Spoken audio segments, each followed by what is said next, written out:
예, 시청자 여러분, JTBC 뉴스룸을 시작하겠습니다.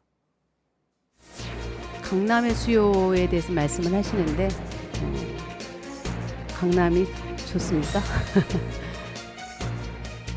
예, 김현미 국토부 장관이 오늘 수도권 주택 공급 방안을 발표하면서 한 얘기입니다. 꼭 강남이 아니더라도 충분히 만족하면서 살 수 있는 환경을 만드는 것이 정부가 할 일이라는 주장이죠.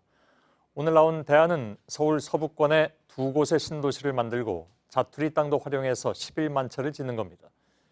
지난해 말에 내놓은 19만 채를 합하면 모두 30만 채입니다. 이른바 3기 신도시 안의 완성본이랄 수가 있습니다. 이것들이 정부의 기대대로 대안이 될 수 있을지, 그래서 집값 안정에 쐐기를 박을 수 있을지 주목되고 있습니다.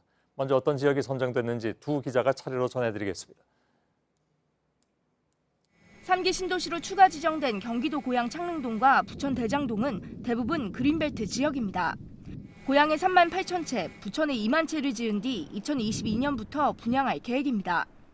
이로써 먼저 지정된 남양주, 하남, 인천 계양과 함께 3기 신도시가 들어설 지역은 모두 5곳으로 늘었습니다.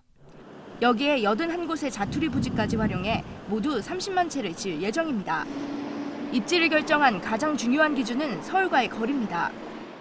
제가 서 있는 곳이 고양 창릉 신도시가 들어설 땅입니다. 야산과 비닐하우스가 있는 그린벨트인데 이걸 풀어서 신도시를 짓습니다. 여기서 동쪽으로 가면 서울 은평구, 서쪽으로 가면 고양시청이 나옵니다. 고양 창릉 신도시는 서울 경계까지 1km가 채 되지 않고 부천 대장 신도시도 서울 강서구 바로 옆에 있습니다. 1기나 2기 신도시와 비교하면 서울과 훨씬 가까워진 겁니다. 인근 중개업소들은 찾는 사람이 많을 것이라고 예상합니다. 은평구 마포구 분들도 계시지만 아마 그 일산 쪽에서 많이 오실 거예요. 거기가 너무 노후되고 30년 넘었거든요. 다만 이번에도 서울의 그린벨트는 풀지 않기로 했습니다. 대신 도심의 자투리 땅을 최대한 활용해 주택을 짓겠다는 서울시의 의견이 받아들여져서입니다. JTBC 전다빈입니다. 이곳은 서울 사당역입니다. 역 바로 옆에 있는 빈 땅에 복합환승센터와 함께 1,200가구 규모의 아파트가 들어섭니다. 이처럼 신도시와는 별도로 서울에만 19곳의 중소택지에 10,000가구의 집을 새로 짓습니다. 구의 자양동 재정비 촉진 1구역과 대방동 군부지 등에도 각각 1,000가구 이상이 들어섭니다. 공영주차장, 철도부지, 지하철역 등 각종 공공부지도 총동원됩니다. 창동역 복합환승센터와 왕십리역 철도부지에는 각각 300가구씩 들어섭니다. 관악구에 낡은 군관사 2곳이 있는 자리도 공공주택으로 바뀝니다. 오래된 주민센터는 고층 복합시설로 재건축해 공공주택을 드리기로 했습니다. 이를 위해 서울시는 상업지역과 준주거지역 용적률을 높였습니다. 경기도에도 42,000가구를 새로 짓습니다. 안산시 장상동과 용인시 구성역 근처에는 각각 10,000세대가 들어서는데 미니 신도시에 버금가는 규모입니다. 지난해 말 공개한 지역을 포함해 중소규모의 들어설 집은 총 81곳 12만 7천여 가구입니다. 이 중 약 4만 가구가 서울에 있습니다. 자투리 땅에 짓는 집은 신도시보다 2년 앞선 2020년부터 분양할 예정입니다. JTBC 송승환입니다. 이렇게 신도시를 늘린다고 해도 오가기가 불편하다면 선뜻 들어가 살겠다는 사람이 드물겠죠. 정부도 이 점을 의식했는지 서울로 출퇴근하는데 30분이 안 걸리도록 하겠다고 했습니다. 지하철과 급행버스 노선을 만들겠다는 것인데 신도시 교통대책은 어떻게 되는 것인지 박영우 기자가 짚어드리겠습니다. 3만 8천 가구가 들어서는 경기도 고양시 창릉동입니다. 이곳에는 새로운 지하철 노선이 들어설 예정입니다. 지하철 6호선과 서부선이 지나는 세전역부터 고양시청까지 14.5km 길입니다. 7개의 지하철역이 새로 생기는데 새 역은 모두 급행버스와 연결됩니다. 정부는 창릉 신도시에서 서울 여의도와 용산은 각각 25분, 강남도 30분이면 갈 수 있다고 강조했습니다.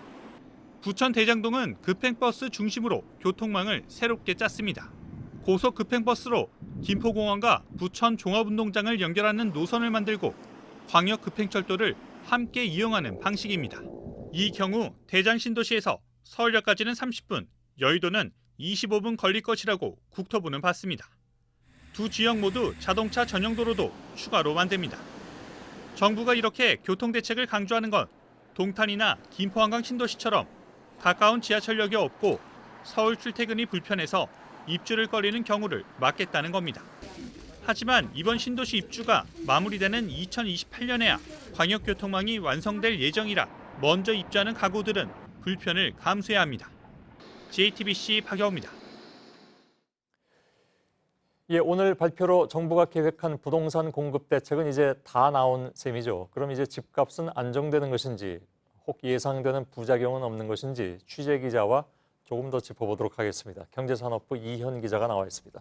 자, 어느 지역이 개발되느냐, 이건 물론 뭐 첫 번째 관심사이긴 합니다. 근데 이제 실수요자들의 관심은 그래서 집값이 과연 안정이 되느냐 하는 것도 있지 않겠습니까? 네, 그렇습니다. 지난해 9.13 대책 이후로 정부가 이 집값을 잡기 위해 내놓은 정책은 크게 두 가지 방향입니다. 예. 하나가 대출 규제, 그리고 다른 하나가 오늘 같은 공급 대책입니다.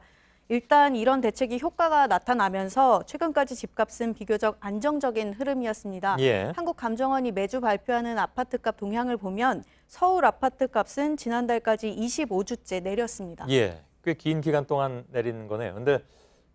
근데도 아무튼 추가 공급 대책은 예상보다 훨씬 더 빠르게 나온 것이 아닌가 싶기도 한데 그 이유는 뭐라고 봐야 될까요? 일단 안정세를 더 확실히 하자는 의도로 풀이됩니다. 예. 오늘 브리핑에서 김현미 장관이 이런 말을 했습니다. 정부는 최근의 시장 안정세가 오랜 기간 보다 확실하고 굳건하게 자리 잡아야 한다고 생각합니다. 예. 최근에 서울 강남구 등에서 내려가던 집값이 더 안 내려가고 멈추는 움직임이 있었습니다. 예. 시장이 정부 눈치를 보고 있는 형세인데요. 이런 상황에서 정부가 실수요자들에게 아직 안 끝났다, 집을 더 지을 테니 서두르지 말라고 신호를 보낸 겁니다. 예. 자, 그럼 집값이 들썩이려지는 확실히 줄었다 이렇게 봐도 될까요? 네, 그렇습니다. 예. 근데 1년이 채 안 되는 기간 동안에 30만 가구를 새로 짓겠다고 지금 발표가 나와서 좀 부작용이 있지 않을까 하는 우려도 있습니다.